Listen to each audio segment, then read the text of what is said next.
Hey ghouls, long time no see. I'm sorry. My posting it dropped off. We all know it. I'm sorry. At first like Christmas happened and then all the things you do with Christmas and then it's my birthday and then it was like New Year's and then I blink and it's May and I have not posted anything since like December. I'm very sorry. But aside from being busy with that stuff, I have a reason. I wrote a book. Yes, I wrote a book. And it's taken all of my creative energy. So instead of like writing YouTube videos, I was writing this. So now I'm here to talk about it because if you can't tell, I'm super excited. I'm also terrified to share this with the world. It is called Countess Dracula and the Frankenstein Project. And I'm gonna tell you all about it. Countess Dracula and the Frankenstein Project. Here is what I did. I took Count Dracula. I took Dr. Frankenstein. I said, what if they were women? And then I made that happen because that is the beauty of public domain characters. You can do that sort of thing. I've had this idea it's been in my brain for it's horrifying to say, but 10 years at this point. It has been in here for such a long time. I have an original draft that is just totally wonky. Too many characters. I was trying to do way too many things. And then I've just been thinking about it. And finally I skimmed it down to just Dracula and Frankenstein. And here is what we have. So I'm going to give you a kind of basic summary of the plot. Just kind of get you interested, you know? So basically what the book is about is it takes place after the events of Dracula. It's a few years after that happened. And, Dracula lives, obviously, because Dracula always lives. Even if Dracula dies, no, they're still alive. So Countess Dracula, she's just getting bored. Why am I alive? I love that I'm alive. I want to keep being alive. I need to make sure that I'm always going to be this way. She goes back to London. She's maybe I could find a scientist to kind of study life, basically. Figure out why I'm undead and assure that I'm going to stay that way. So in walks Vicky Frankenstein. Now, for all my Universal fans out there, I wrote this book before Epic Universe. I wrote it. Her name obviously is Victoria. Thank God I had her going by Vicky because I did not want her to be Victoria. Some cosmic thing was telling me don't make her Victoria full time. Thank goodness I didn't, because Universal would be not too happy with me, but completely different from what they have going on. My Vicky Frankenstein is the Dr. Frankenstein, not a descendant. It's just a gender-bent version.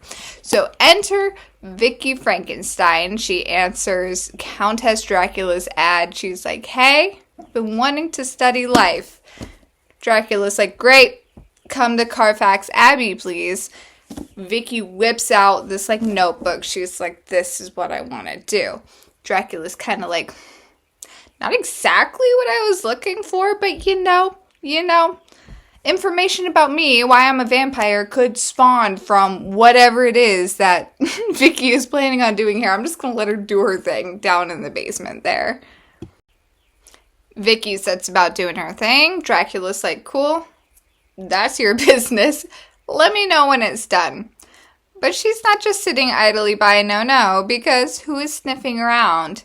None other than Van Helsing.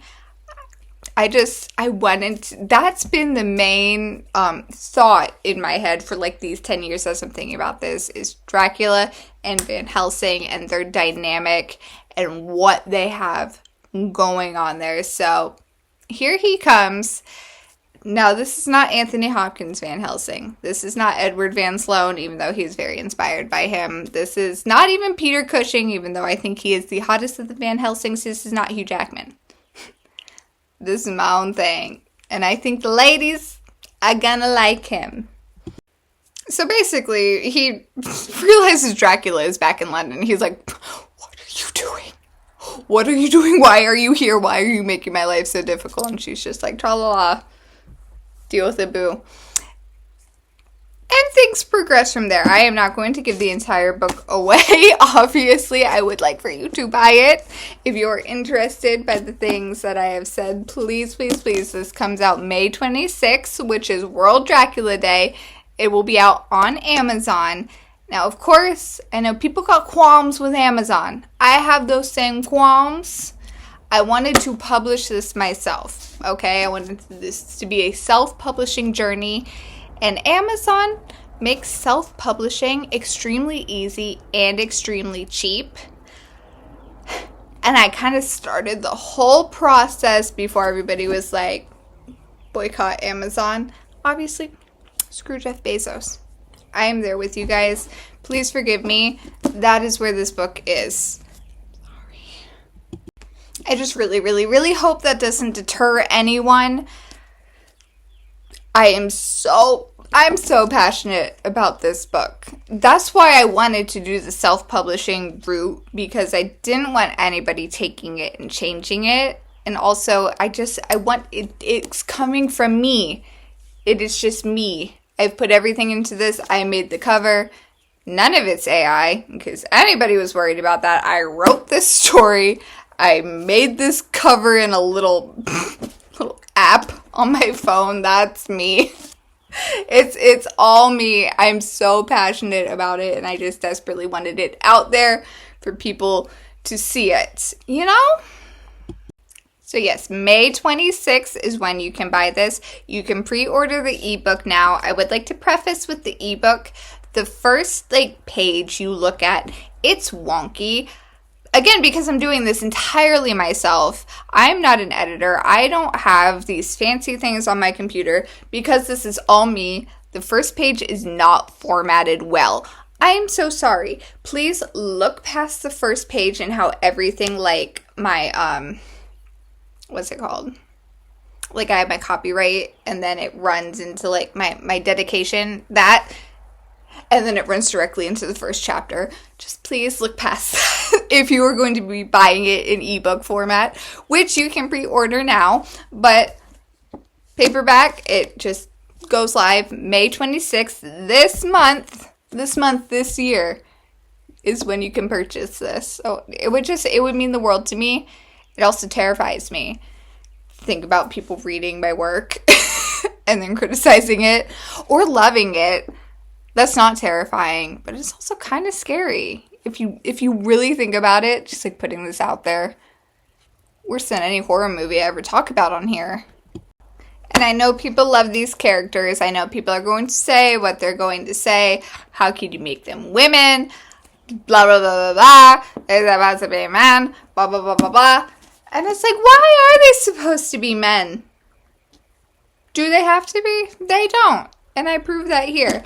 Now, you also may be worried that, I completely changed Dracula and Frankenstein's personalities to make them women. I really didn't. Which I think helps add to, the dynamic here. Because Dracula is still Dracula.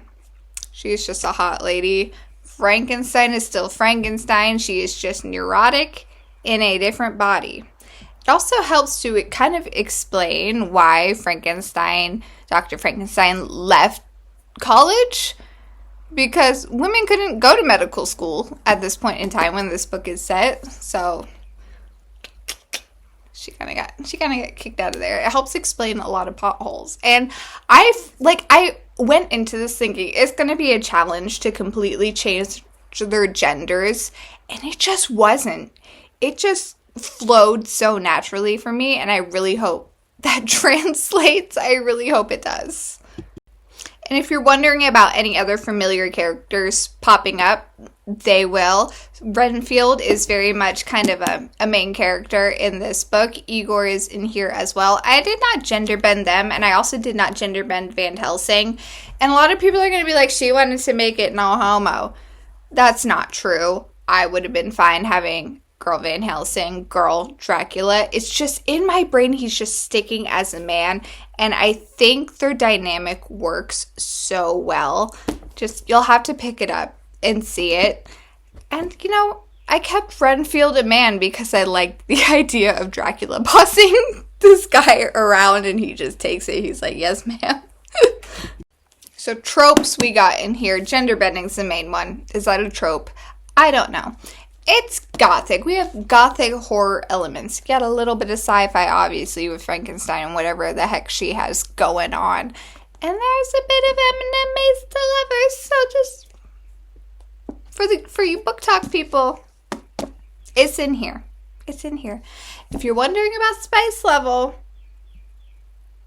mild, listen. I have a very supportive family, and I appreciate that.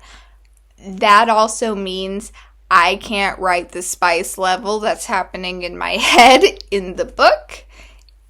Even though I may want to put that in there, I have to think about whether or not I'm going to get invited to Christmas dinner.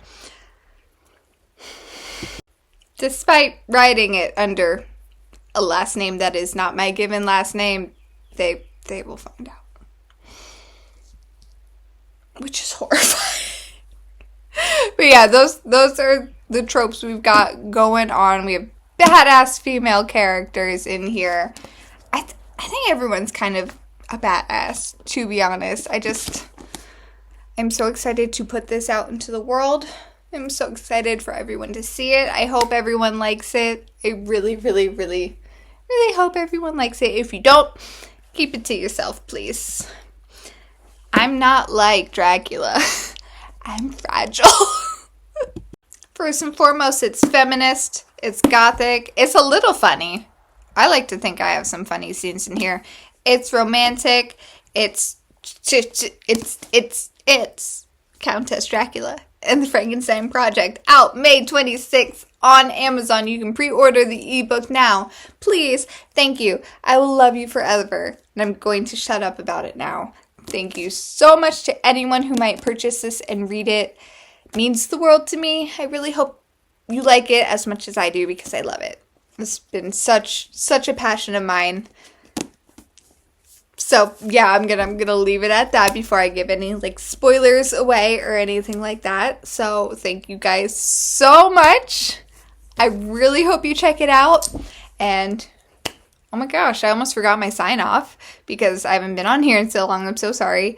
I will be seeing you in your dreams, as will Countess Dracula. Okay. Good night.